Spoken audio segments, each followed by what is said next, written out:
లోకములో స్వస్థ బుద్ధితోను నీతితోను భక్తితోను బ్రతికుచుండవలనని మనకి బోధించుచున్నది. పరిశుద్ధాత్మ దేవుడు మనకు బోధిస్తున్నాడు. ఆయన వచ్చేంత వరకు నీ యొక్క విశ్వాసాన్ని కాపాడుకో. స్వస్థ బుద్ధితో నువ్వు జీవించు, భక్తితో జీవించు, నిరీక్షణతో జీవించు, విశ్వాసంతో జీవించు అని పరిశుద్ధాత్మ దేవుడు మనల్ని ఏం చేస్తున్నారు? ఆయన మనకు బోధించుచున్నారు. ప్రైజ్ గాడ్, హల్లెలూయా. అంటే that means Holy Spirit God is preparing us to face Jesus at the second advent, at the second coming of Lord Jesus. యేసు ప్రభు వారు ఈ లోకానికి రెండోసారి రాబోతున్నాడు. కాబట్టి పరిశుద్ధాత్మ దేవుడు మన స్వస్థ బుద్ధితోనూ నీతితోనూ విశ్వాసంతోనూ నిరీక్షణతోనూ ఉండటానికి ఈస్ ప్రిపేరింగ్ అస్, మన సిద్ధపరుస్తున్నాడు. అందుని బట్టి పరిశుద్ధాత్మ దేవునికి ఒకసారి గట్టిగా చెప్పకూడదాం. ఒకసారి యేసయ్యా పరిశుద్ధాత్మ దేవా నీకు వందనాలయ్యా, మమ్మల్ని సిద్ధపరుస్తున్నందుకు నీకు స్తోత్రాలు, మమ్మల్ని అలర్ట్ చేస్తున్నందుకు నీకు స్తోత్రాలయని పరిశుద్ధాత్మ దేవునికి రోజు మనం కృతజ్ఞత చెల్లించాలి. యేసయ్యా వందనాలు, యేసయ్యా పరిశుద్ధాత్మ దేవా వందనాలయ్యా అని ప్రభువుని కనపరచాలి. ఓకే, ఇప్పుడు పరిశుద్ధాత్మ అంటే ఏంటో మీకు అర్థమైంది కదండి. ఇప్పుడు పరిశుద్ధాత్మ దేవుణ్ణి మన హృదయాల్లో ఆరనివ్వకుండా మనం చూసుకోవాలి. ఆత్మను ఆర్పకుడి. ఈరోజున మనలో ఉన్న పరిశుద్ధాత్మ ఆరకుండా ఉండాలంటే మనం ఏం చేయాలి? ఆత్మను ఆర్పకుడి. ఈ మాట ఇదే, ఈరోజు సందేశం అదే. ఆత్మను ఆర్పకుడి అంటే ఆర్పితే ఆరిపోతుంది. నీ హృదయంలో పరిశుద్ధాత్మ దేవుడు మండుతూ ఉండాల. నీ హృదయంలో పరిశుద్ధాత్మ దేవుడు రగులుతూ ఉండాల. నువ్వు దేవుని సన్నిధికి వచ్చి దేవుని ఆరాధన చేస్తున్నప్పుడు ఆ ఫైర్ ఇగ్నైట్ అవుతుంది. దేవుని సన్నిధిలో ప్రార్థన చేస్తున్నప్పుడు పరిశుద్ధాత్మ ఏముంటుంది? ఆ మండుతూ ఉంటుంది.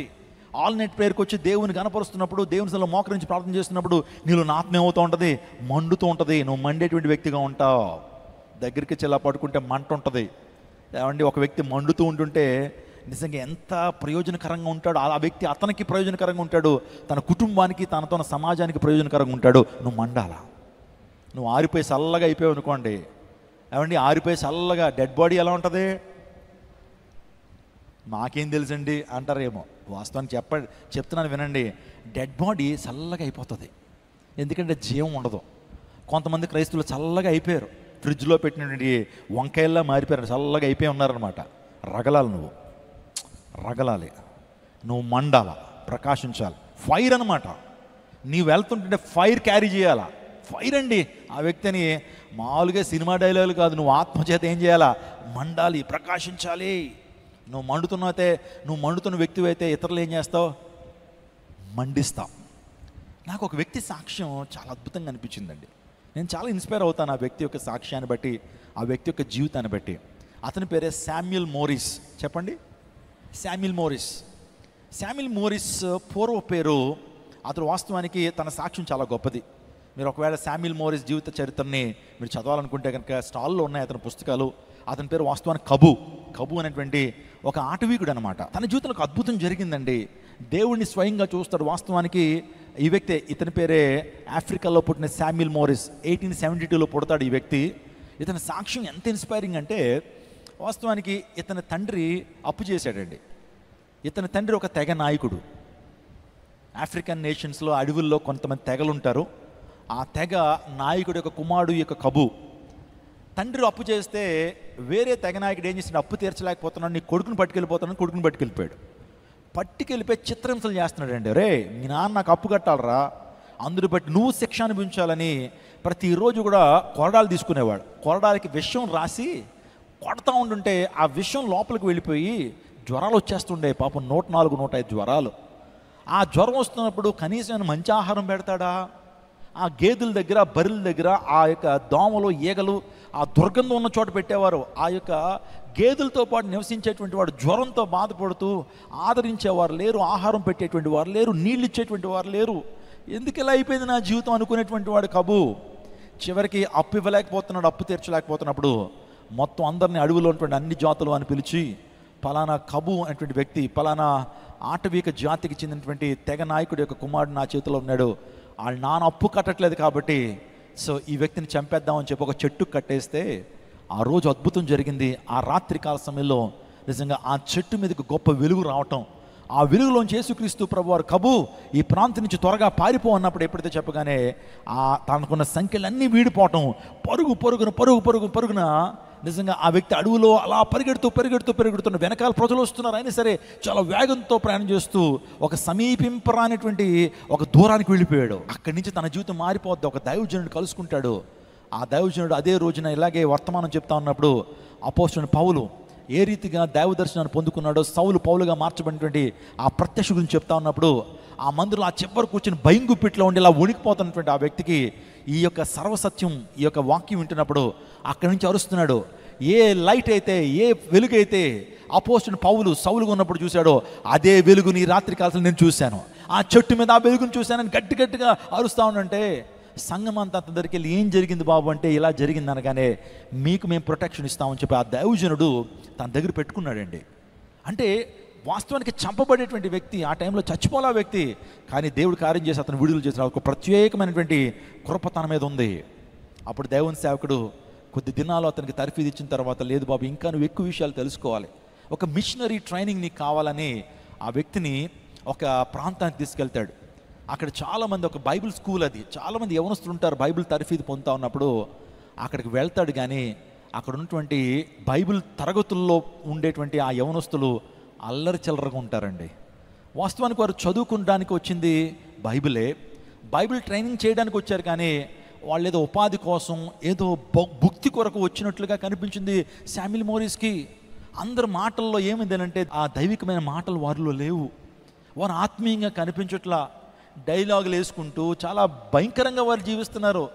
శామ్యూల్ మోరిస్ వాస్తవానికి ఆ కాలేజీలో నేర్చుకోవడానికి వెళ్ళాడు.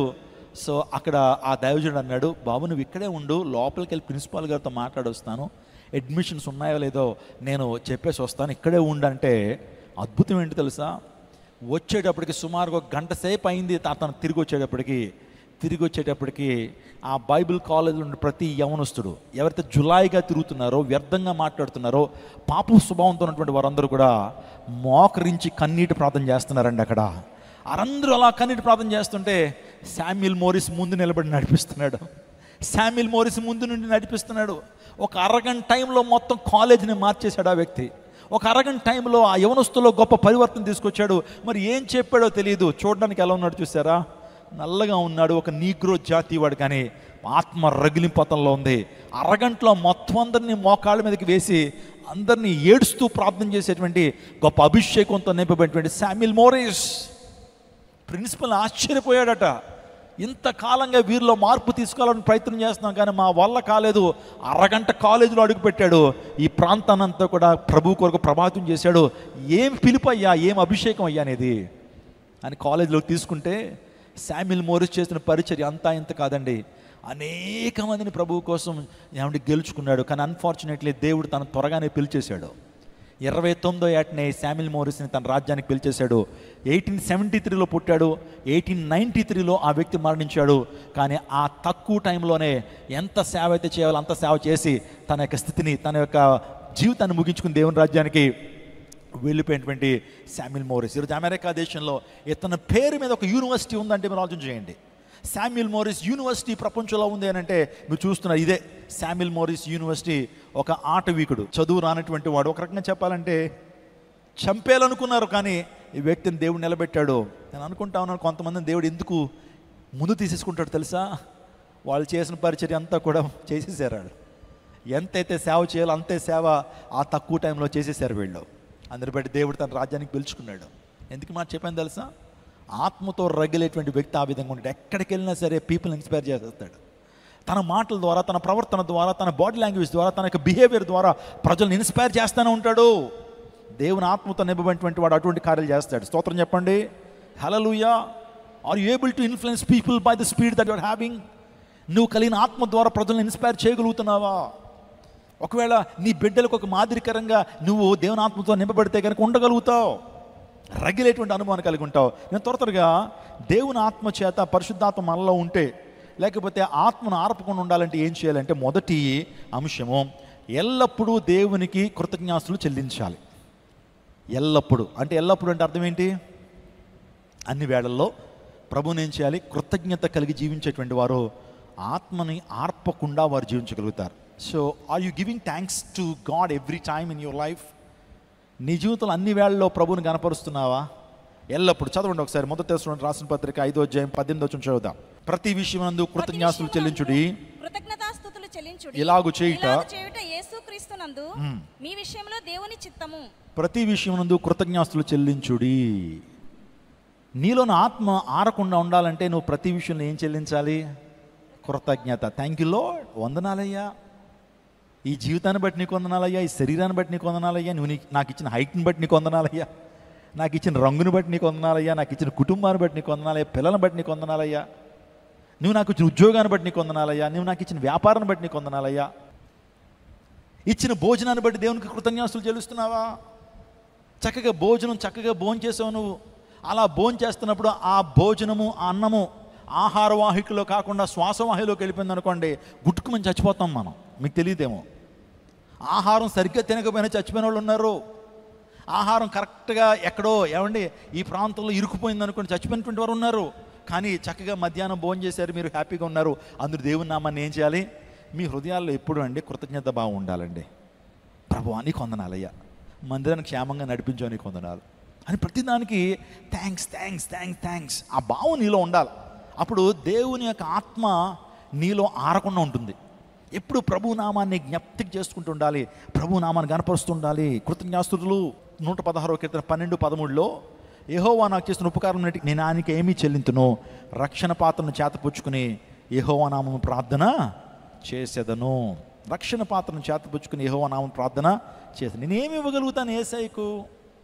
ఆయన చేసిన ఉపకారాలకి నేనేమి ఇవ్వగలుగుతాను? నా రక్షణ పాత్రను చేతపుచ్చుకుని ఆయన సన్నిధిలో కృతజ్ఞాస్తులు చెల్లిస్తానని దావీదు అంటున్నాడు. నిజమే, మన జీవితంలో కృతజ్ఞత. నాకు ఈ సందర్భంలో గెరాసీనుల దేశంలో ఉన్నటువంటి యవనస్తుడు గుర్తొస్తున్నాడు.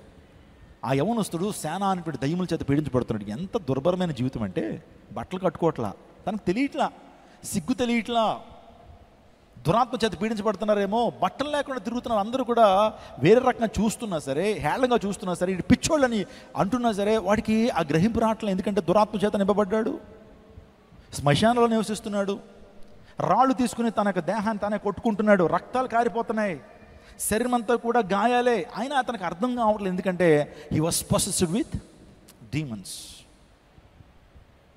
అటువంటి సందర్భంలో యేసయ్య 2 రోజులు అతని కోసం ప్రయాణం చేసుకుంటూ వచ్చాడు, అతన్ని బాగు చేశాడు. బాగు చేసిన తర్వాత అద్భుతం ఏంటో తెలుసా? ఆ వ్యక్తి మార్పు చెందిన తర్వాత ఆ వ్యక్తి దెక్కపోలి అంతా తిరిగి దేవుని కోసం ప్రకటించి తన సాక్ష్యాన్ని అనేక మందికి చెప్పాడు. స్తోత్రం చెప్పండి, హల్లెలూయా. దెక్కపోలి అంటే, ఆ దెక్కపోలి అనే ప్రాంతంలో, ఆ యొక్క గలిలయ సముద్రానికి ఆ పరిసర ప్రాంతంలో ఉన్న ఆ పట్టణాలని దెక్కపోలి అంటే, ఆ దెక్కపోలి అంతా కూడా తిరిగి దేవుని కూడా సాక్ష్యం చెప్పాడు.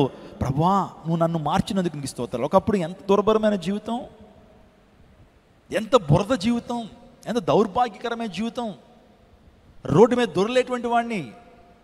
ఒక వ్యక్తి నాకు తెలుసు, ఆ వ్యక్తి గత జీవితం ఎంత భయంకరం అంటే, ఏమంటే పంది అతను ఒకే చోట పడుకునేవారు. పందులు ఉంటాయి చూసారా రోడ్డు పక్కన, పందులు డ్రైనేజ్ దగ్గర. ఉదయం లేచేటప్పటికి రాత్రి తాగేసి పడిపోతే అతడు ఎక్కడ పడుకున్నాడు అంటే పందుల మధ్య పడుకునేవాడు, బురదలో పడుకునేవాడు. ఉదయం లేచి చూసుకుంటే ఎక్కడ ఉండేవాడు? పందులతో ఉండేవాడు. 2-3 పందులు అతని మీద కాలేసి పడుకునే అయ్యి. అది స్థితి అతనిది. అప్పుడు మీ వలే సంఘానికి వచ్చాడు, ఎవరో నడిపించారు, రాయ్యా దేవుని మందిరానికి, ఒక్క 10 నిమిషాలు వెళ్ళిపో అని అంటే వచ్చాడండి. అంత ప్రత్యేకంగా ఉంది. ఏదో అనుకున్నాడు, ఇక్కడ అల్లు స్తోత్రాలు అని చెప్పి రకరకాల గోల జరుగుతుంది అనుకున్నాడు. కానీ దేవుని వాక్యాన్ని స్పష్టంగా విన్నాడు. ఆ వ్యక్తి తన జీవితాన్ని మార్చుకున్నాడు. ఎప్పుడైతే తన స్థితిని ప్రభు సన్నిధిలో ఒప్పుకుని ఆ భయంకర వ్యసనం నుంచి బయటకు వచ్చాడో, ప్రభు సన్నిధిలోకి వచ్చి ఏడ్చేవాడు. అయ్యా ఈ టైంలో నేను ఒక బురద వలె పొర్లాడేవాడిని, బురదలో పంది పొర్లినట్టు నేను పొర్లేవాడేవాడిని పాపంలో. కానీ నా జీవితాన్ని నువ్వు రక్షించావు అయ్యా. పరిశుద్ధుల సమూహంలో, దేవుని సేవకుల మధ్య, పరిశుద్ధుల సమూహంలో నన్ను చేర్చి అబ్బా తండ్రి అని పిలిచేటువంటి గొప్ప ఆధిక్యత, యేసయ్యా అని పిలిచేటువంటి గొప్ప ఆధిక్యత. కుటుంబాన్ని కట్టుకోగలిగాడు, బిడ్డలను ఉన్నతమైన స్థానాన్ని నడిపించుకోగలిగాడు, భార్యగా ప్రేమతో చూసుకోవటం మొదలుపెట్టాడు. ఒకప్పుడు పాపంలో ఉన్నప్పుడు భార్యని కొట్టేవాడు, చిత్రహింసలు చేసేటువంటి వాడు. కానీ ఎప్పుడైతే తన జీవితంలో వచ్చిన మార్పు యేసే ద్వారా వచ్చిందని తెలుసుకున్నాడు, ఆ వ్యక్తి ప్రభు కోసం సాక్ష్యం ఇవ్వటం మొదలుపెట్టాడు. మన జీవితాలు అలాంటివి కావా? ఒకప్పుడు మన జీవితాల్లో క్రీస్తు పూర్వం క్రీస్తు శకం అని మన జీవితాల్లో ఉన్నాయి. క్రీస్తు నెరగ క్రితము పాపంలో ఉన్నప్పుడు మన జీవితాలు ఇంతే కదా. కానీ ఇప్పుడు ఎలా ఉన్నాం మనం? ఎంత మెచ్యూర్డ్గా థింక్ చేస్తాం మనం, ఎంత ఆలోచనాత్మకంగా ముందుకు నడిపిస్తాం, దేవుని వాక్య ప్రకారం జీవించడానికి మనం ముందుకు వస్తాం. ఈ జ్ఞానం ఎక్కడి నుంచి వచ్చింది? దేవుని ద్వారా కాదా? దేవుడు మన జీవితాన్ని మార్చలేదా? అందుని బట్టి ఆ దెక్కపోలి అంతా కూడా తిరిగి యేసే రక్షకుడు అనే అవనస్తుడు ఏం చేశాడట? ప్రకటించాడట, సాక్షిగా జీవించాడట. కాబట్టి పరిశుద్ధాత్మ ఆరకుండా ఉండాలి అంటే, పరిశుద్ధాత్మ చేత మనం రగలాలంటే ప్రతినిత్యము దేవునికి ఏం చెల్లించాలి? కృతజ్ఞతాస్తుతులు చెల్లించాలి, దేవుణ్ణి ఆరాధించాలి. ఎంత చేసినా ఆరాధన తక్కువేనండి. ఏమిచ్చి నీ రుణాన్ని నేను తీర్చుకోగలనయ్యా? ఏమిస్తే నీ రుణం నాకు తీరుతుందయ్యా? నువ్వు నాకు ఇచ్చిన రక్షణ పాత్రను చేతపుచ్చుకుని నీ సన్నిధిలో ప్రార్థన చేస్తానని దావీదు అంటున్నాడు. నా ప్రియదోషనాగమా, ఈ రోజున స్తుతి ద్వారా నీ ముందున్నటువంటి ప్రాకారాలు కూలిపోతాయి. స్తోత్రం చెప్పండి. ఎరికో ప్రాకారాలు కూలగొట్టబడినాయి అంటే ఏం చేశారు వాళ్ళు? ఏం చేశారు? మిజైల్స్ వేసారా? ఇస్రాయెల్ మిజైల్స్ వాడారా? ఏమైనా గన్లు ఉపయోగించారా? ఫిరంగులు ఏమన్నా వాడారా? నథింగ్. ఏం చేయాల? చుట్టూ తిరుగుతూ దేవుని ఆరాధించారు అంతే. చుట్టూ తిరిగి దేవుని కనపరిచారు. ఏం జరిగింది చెప్పండి? ఆ ఎరికో ప్రాకారాలు కూలిపోయినాయి. స్తోత్రం చెప్పండి. హల్లెలూయా.